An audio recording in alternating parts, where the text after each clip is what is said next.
This message was not easy to reach you.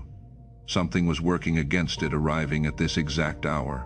Something was pressing against the signal, trying to delay what I needed you to hear.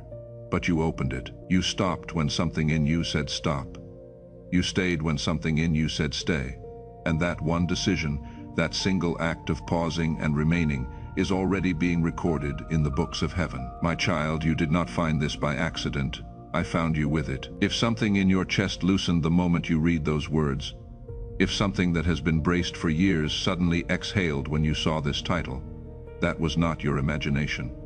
That was not wishful thinking. That was the striving inside you recognizing that permission to rest had finally arrived. When a part of you that has been clenched for a very long time begins to open, even slightly, even without your permission, that is not weakness. My beloved, that is the beginning of receiving. And receiving is what I came here to teach you today. I know what you have been carrying. I know the exact shape of the exhaustion you have been hiding from everyone around you, not the tiredness that sleep can reach. My child, not the kind that a few good days can lift, but something older and deeper than that. A tiredness that has settled into your bones, beloved. The tiredness of someone who has been pushing towards something for years and years without ever crossing the line. You have done everything you were taught to do.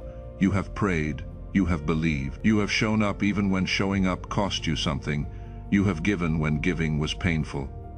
You have waited when waiting felt like dying slowly. And still, my child, the thing you have been striving toward has not moved.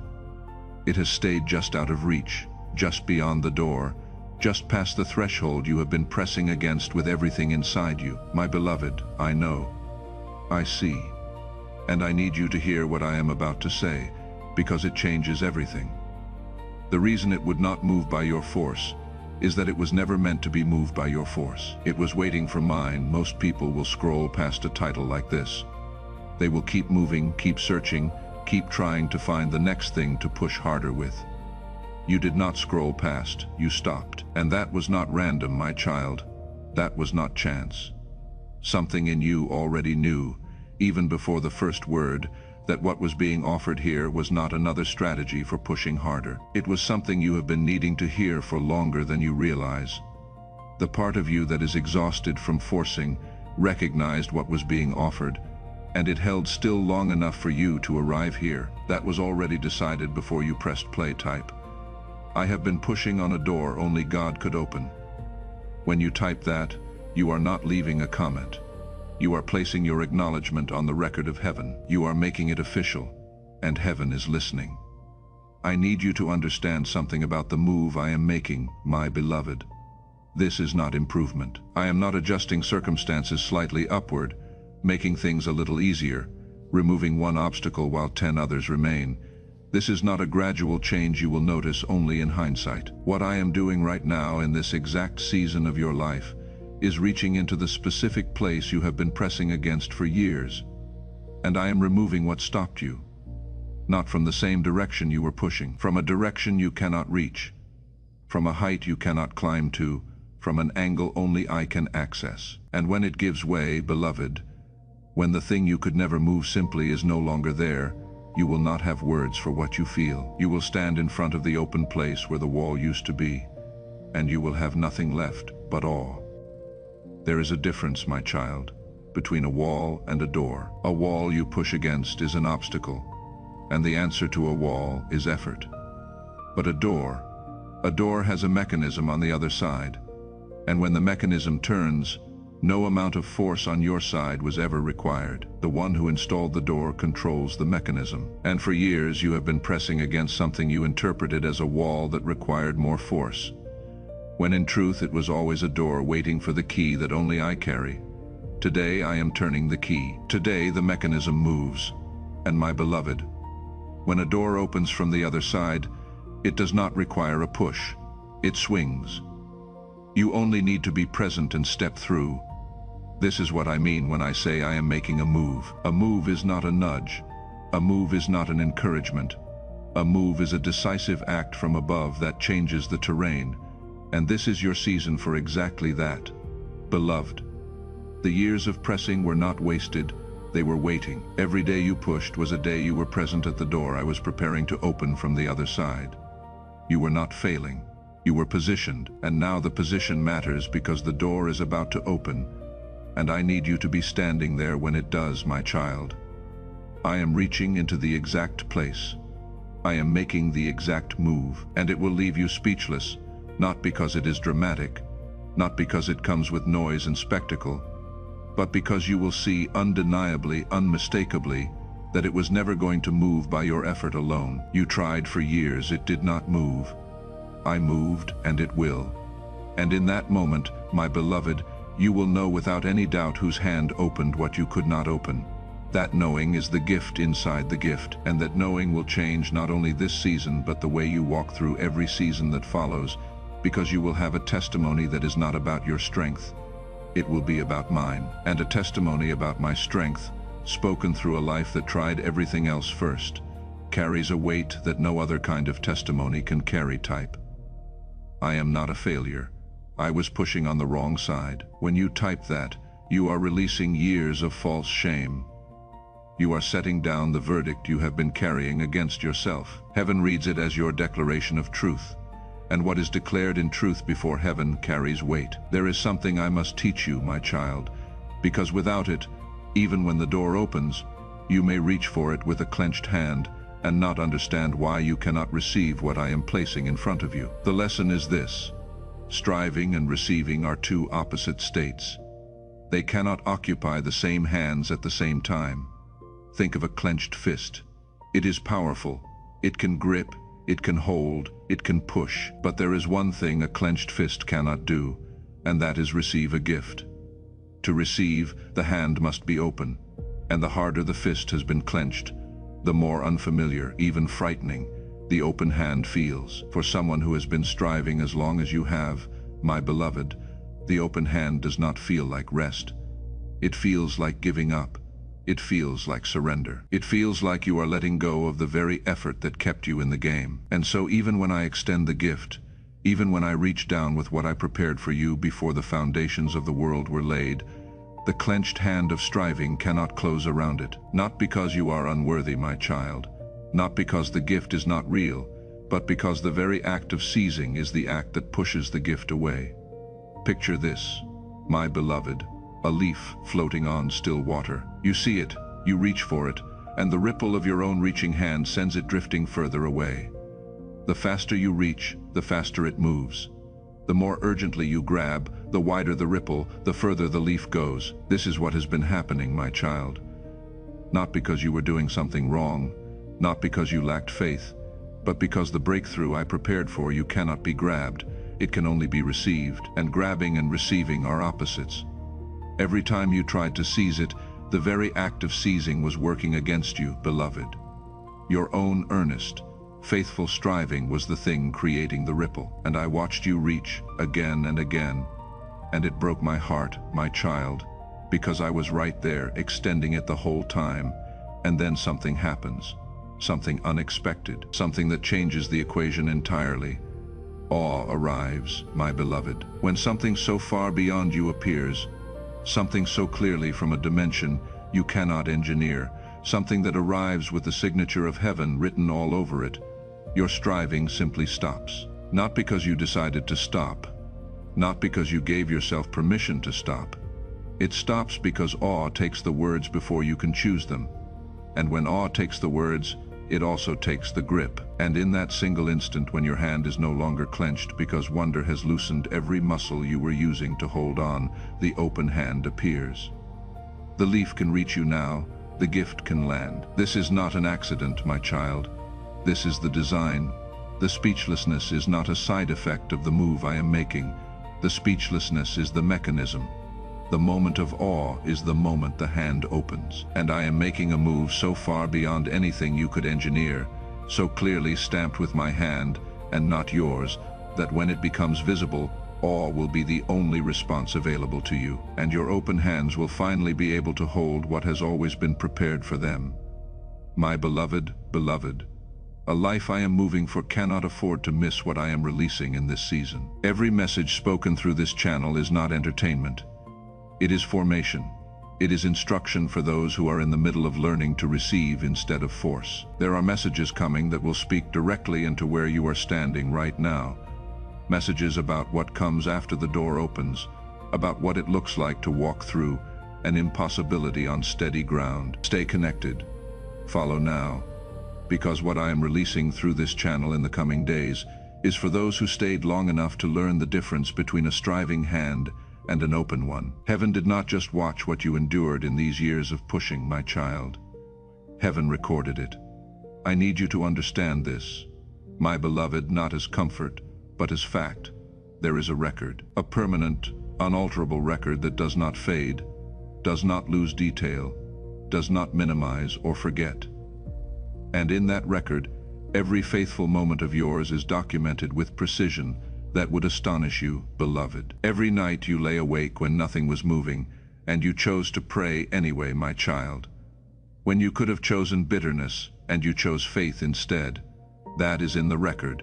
The exact night, the exact hour, the exact prayer, word by word, even the ones you could not finish because your throat closed. Every morning you woke up to the same unchanged situation and got up anyway, when the exhaustion said stay down, when there was no visible reason to rise, and you rose anyway.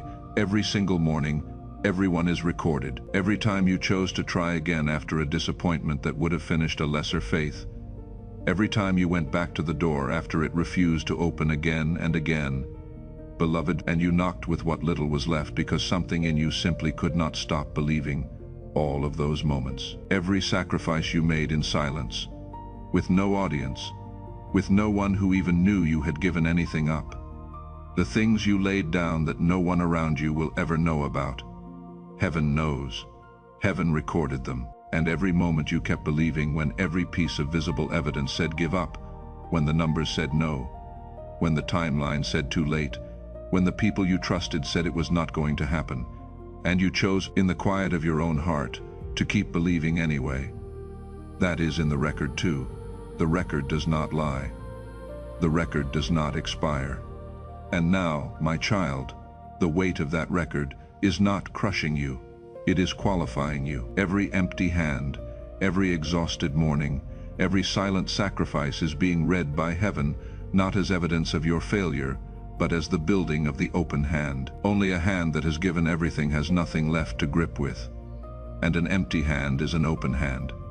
I need you to sit with that for a moment, my beloved. The thing you thought was disqualifying you is the very thing that has been qualifying you. The exhaustion you were ashamed of is the credential heaven has been waiting for. The empty-handedness that felt like proof of your failure is the exact condition required to receive what I have been holding for you. I did not need your hands to be full of achievements. I needed them to be empty enough to hold what I am placing in them. And I have seen the emptying process these years brought you through. Beloved, I did not design it as punishment. I designed it as preparation, and the preparation is now complete. The hands that were emptied by years of faithful, fruitless striving are now exactly the hands I can fill. Type. Heaven saw every night I kept going when I had nothing left. When you type that, you are not boasting. You are testifying. You are adding your voice to the record that heaven has already written. And the sound of that agreement rings through every corridor where your name has already been spoken. My beloved, there is someone in your life right now who is still where you were, still striving with clenched fists, still convinced they must earn by their own effort what I have already prepared as a gift. They are exhausted in the same way you were exhausted when you found this message. They have not found what you have found today. Sow a seed in their name today, not as payment, not as a transaction you are making with me, as a declaration that the exhaustion they feel is not failure. It is the opening of the hand. Visit the link in the description below or scan the QR code on screen. Let the act of giving be the open hand speaking on behalf of someone whose hands are still clenched. I see the name that is on your heart right now, and I see the seed you sow in their name. Let me take you somewhere, my child. Let me take you to the edge of the Red Sea. I want you to feel what it felt like to stand there, because you have been standing in a place very much like it, and you have not had the full picture of what that place means. The people I had brought out of Egypt were standing at an impossible edge. The sea stretched before them, vast and impassable. Behind them came the most powerful army the world had then known, the thunder of chariot wheels, the rising dust of 10,000 horses, the sound of soldiers who had been told to bring them back. Every option had been exhausted. There was nowhere to go. There was no clever strategy left. There was no human solution available. And in that moment, my beloved, in that exact impossible moment, here is what I said through my servant Moses. And I need you to hear these words as if they were spoken to you today, because they were. Do not be afraid. Stand still and see the salvation of the Lord. The Lord will fight for you, and you need only to be still. Exodus 14:13. Exodus 14:14. Stand still. Be still. In the most impossible moment, the instruction from heaven was not try harder. It was not push through. It was not find another way. It was be still, my child. And what happened when they were still? The waters that no human hand could divide split open. The sea that had been a wall became a road. A path appeared where there had been no path, beloved, and a people who could do nothing but watch, walk through an impossibility on dry ground. They did not build the path. They did not earn it. They did not force it. They stood still, and they witnessed the salvation of the Lord, my child. I never rebuked them for being unable to part the sea. I never looked at them standing at that water's edge and said, "Why have you not figured out how to cross?" I never expected them to. I knew from before they arrived at that shore that the crossing was my move to make, not theirs. I had positioned them there precisely because I was about to do something that only I could do, something that would leave no doubt about whose hand had made a way. And I am telling you this now, my beloved, because you have been standing at your own Red Sea.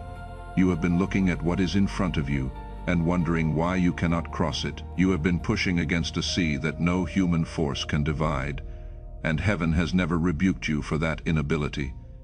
Heaven has been waiting for you to understand what that sea is telling you. It is telling you this is not your move to make. It is mine, my child.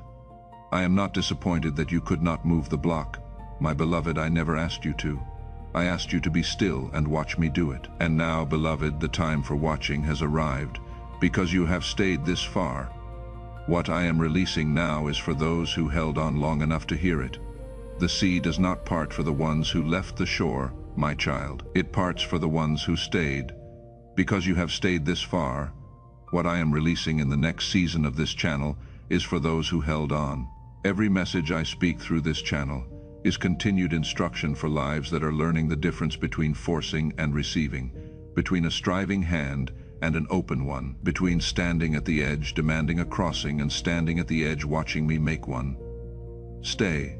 Follow this channel now. The next message I release will be for the one who is learning what it means to stand still in the middle of the impossible and trust that the road is already forming under the water. Type, the breakthrough was always prepared. I was not ready to receive it. That is not a confession of failure. That is the most honest and freeing thing you can say. When you type that, you are releasing the shame of the years you spent seizing what was always meant to come to you.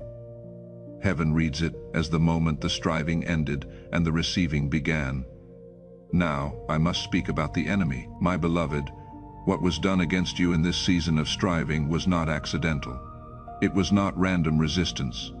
It was a targeted strategy, designed specifically for you after a careful study of your calling. The enemy saw what I placed in you, my child. He saw the gift, the assignment, the territory that was written in your name before you arrived on this earth. And he designed a weapon calibrated precisely to delay your entry into it. That weapon was not pain, not loss, not rejection, though he used all of those. The weapon was the lie that you had to earn by force what I had already prepared as a gift. He studied you, and he knew that if he could convince you that the breakthrough was yours to achieve, that it was a reward for sufficient striving, that it would come when you had worked hard enough and long enough, and believed with enough intensity, he could turn your own faithfulness against you. He could make your love for me into a tool of delay, beloved. And so he watched you strain toward the door, my beloved. And he whispered beside you, keep pushing, keep going. You cannot stop. If you stop now, after everything you have given, it will never happen. Every time you reached the edge of your strength and considered resting, He was the voice that said, "Rest is surrender." Every time the exhaustion reached a level where something in you wanted to open the hand and trust me, he was the voice that named that openness weakness. He made striving feel like faithfulness, and exhaustion feel like failure. He used your own devotion against you. He kept you pushing because he knew what you did not know yet, that a clenched hand cannot receive. Every year you spent forcing was a year the open hand was delayed. That was not coincidence. That was strategy. But I have seen the scheme. I have seen every move, every whisper, every carefully placed discouragement, and I am naming it now before heaven and before you. The lie that effort earns what only grace can give. Exposed.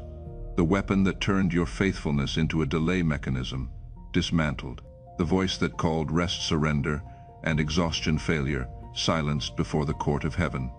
Proverbs 26:27 says this, "Whoever digs a pit will fall into it, and whoever rolls a stone will have it roll back on them." The pit the enemy dug to trap your open hand is now beneath his own feet. And Genesis 50:20 declares what I have always known about what was meant against you. What they meant for harm, I meant for good, in order to bring about what is this day, many lives being touched by the breakthrough that was delayed but never canceled.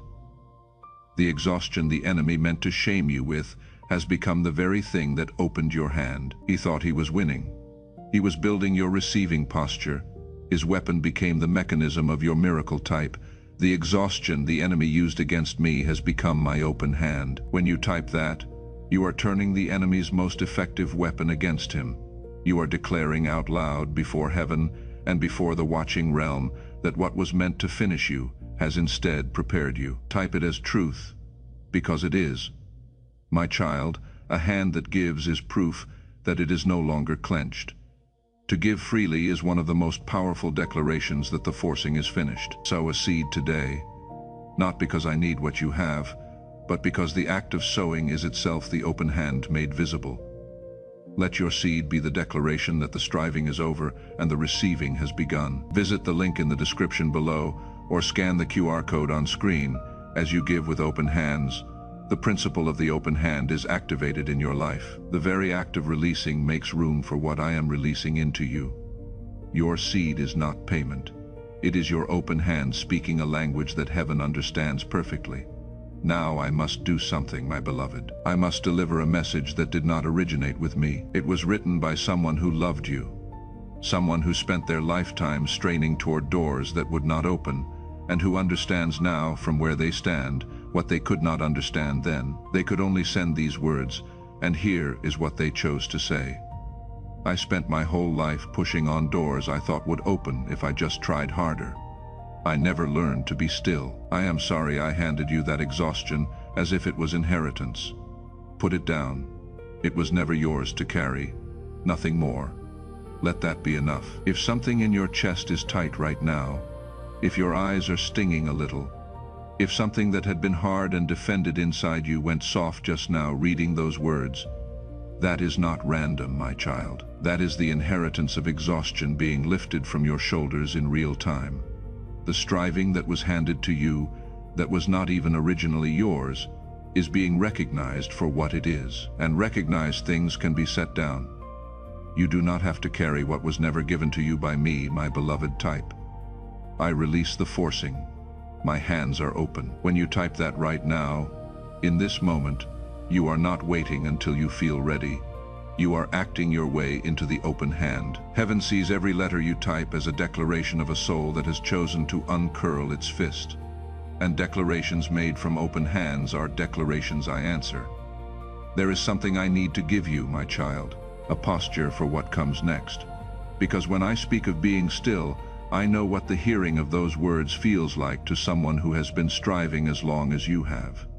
It sounds like giving up. It sounds like passivity. It sounds like the kind of spiritual language that tells you to pray about everything and do nothing. That is not what stillness is, my beloved, not even close. Being still is the most active thing a soul can do. Think about what it requires, my child, to take your hands off a door you have gripped for years, to leave the handle alone when every instinct forged by years of striving screams to reach for it again, to remain present and awake and fully expectant, while the hand is open and the door stands there untouched by your effort. That is not passive, beloved. That takes more strength than another push ever could. It takes a strength that is quieter than effort and stronger than effort, because it is not your strength at all. It is mine working through the surrender of yours, my child. Active stillness is this, staying fully present, fully awake, fully expectant, eyes open, spirit open, hands open, not slumped in the quiet of someone who gave up and lies down, my beloved, the front row of a miracle. The posture of someone who knows the sea is about to part and will not miss it by looking away. You are not waiting with your back turned. You are watching, present at the edge, alert, open witness. Isaiah 40:31 says, "Those who wait upon the Lord will renew their strength. They will mount up with wings like eagles. They will run and not be weary. They will walk and not faint." Waiting on the Lord is not passivity, my child. It is the one activity that renews what striving depletes. And Psalm 46:10 says simply this, "Be still and know that I am God." The knowing is inside the stillness. The revelation of who I am and what I am doing arrives not through the sound of effort, but through the silence that effort leaves behind when you finally set it down, beloved. Romans 8:28 promises that all things work together for good for those who love me and are called according to my purpose. All things, my beloved, including the years of straining at the door, including the exhaustion, including the moments that felt like failure. All of it has been working, my child. All of it has been part of the movement that ends here, with open hands, at the edge of the parting sea. My child, you arrived here today to learn what to do before the sea parts. What I am releasing through this channel next is for those who need to know what comes after. What it means to walk through a parting on steady ground without immediately reaching for the next door to force. That message is coming, and I am releasing it only for those who stayed. Follow now, beloved, so that when the next word comes, you are among the ones who receive it. My child, because you did not leave this message when it began to name the exact exhaustion you have been carrying in private, the thing you have never said out loud to another person, the specific flavor of tiredness that goes deeper than sleep can reach, because you stayed through all of it. What was sealed for this hour has been opened for you. The record shows you were here, and what heaven releases for those who remained is not available to those who scrolled past. You stayed. You receive, my beloved. I want you to feel something right now, not a dramatic sensation, nothing that startles, but something quiet. A settling, as if the shoulders you have been carrying high, braced against the next push, are going slightly lower, as if the constant background hum of effortful trying is going quieter. My child, if you feel that stillness arriving even for a moment, even briefly, that is not your imagination going soft. That is the open hand forming. That is your body learning the posture before your mind has fully caught up. When you feel it, do not reach for the door again. Just breathe. One open-handed breath. That is all I am asking of you in this moment. Beloved, type. I agree. This move is God's to make, not mine. When you type that, you are formally stepping out of the way. You are releasing the role you were never supposed to play. Heaven reads that as consent. And when you give consent for me to move without competition from your own striving, the hands of heaven are freer to act than they have been in years. In the hours after this message, the striving reflex will try to return. It will not come as an obvious attack. It will come as a voice that sounds very much like wisdom, very much like responsibility, very much like a sensible adult thought. It will say, a wise person would be doing something right now. It will say, you cannot just be still. It will say, this is all very beautiful, but the situation still requires action. My child, when that voice comes, and it will come, do not be alarmed, do not argue with it, but I need you to know its real name. That voice is not wisdom. It is the fist, afraid to stay open. It is the clenching reflex of years of striving that has not yet learned what your spirit already knows. When it rises, place one hand on your chest, open the other hand at your side, and breathe once. And remember, my beloved, watching is the work. Standing at the edge is the position. Keeping the hand open through the discomfort of it is the assignment. You do not have to defeat that voice. You only have to outlast it. One open-handed breath at a time until the move becomes visible and the striving is silenced by the awe that takes its place. Isaiah 43:19 says, "Behold, I am doing a new thing, now it springs forth. Do you not perceive it, my child? I am making a way in the wilderness and rivers in the desert." The new thing does not announce itself through the noise of striving, my beloved. It springs forth. It emerges. It appears where there was nothing, quietly at first. Then, undeniably, the way the first gap opened in the Red Sea before the waters rose in walls on either side. The new thing is already springing, beloved. The perceiving of it requires stillness. Jeremiah 29:11 says, "I know the plans I have for you, plans for welfare and not for evil, to give you a future and a hope. I knew the plans before you arrived at the door you have been pressing against." My child, I knew the door was never going to yield to your pushing. I knew the plan included a parting, not a forcing, and I know the future that opens on the other side of the stillness you are learning now.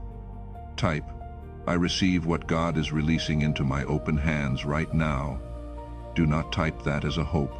Do not type it as a request. Type it as someone who knows the sea is already beginning to pull back. Type it as a witness to a move that is already underway. Because when you type that declaration, my beloved, you are placing yourself at the front row of the miracle. Hands open, eyes open, heart open, ready to receive what has always been prepared for you. Beloved, because you did not skip when this message named the thing you have been carrying alone, because you stayed through the teaching and the testimony and the justice and the letter and the posture, because you are still here, what I am releasing in the next breath of this message is not for the general audience. It is for the one who remained, for you, my child, for the one who is tired enough and open enough and willing enough to finally let the hand unclench. What comes next in the days ahead, what I am moving in your exact situation, has been prepared for this moment, and it required your presence at this particular edge, at this particular hour, in this particular stillness. You are here. I have been waiting for you to arrive, my beloved. You have pushed long enough, my child. I watched every push. I counted every one. I never missed a single day of pressing, a single night of praying, a single moment of straining toward what you could not reach. And now I am telling you, with more tenderness than you have ever heard from any voice, you have pushed long enough, my beloved. Rest your hands, not forever, not indefinitely, but now, in this moment, rest them, beloved. The move is already underway, my beloved. It does not arrive with noise. It does not announce itself with the sound of your striving finally paying off. It arrives the way the sea parted, quietly at first, then undeniably a path opening where there was no path, ground appearing where there was only water, dry enough to walk on, solid enough to hold the weight of everything you have been carrying, and you, my child, standing still enough to walk through it.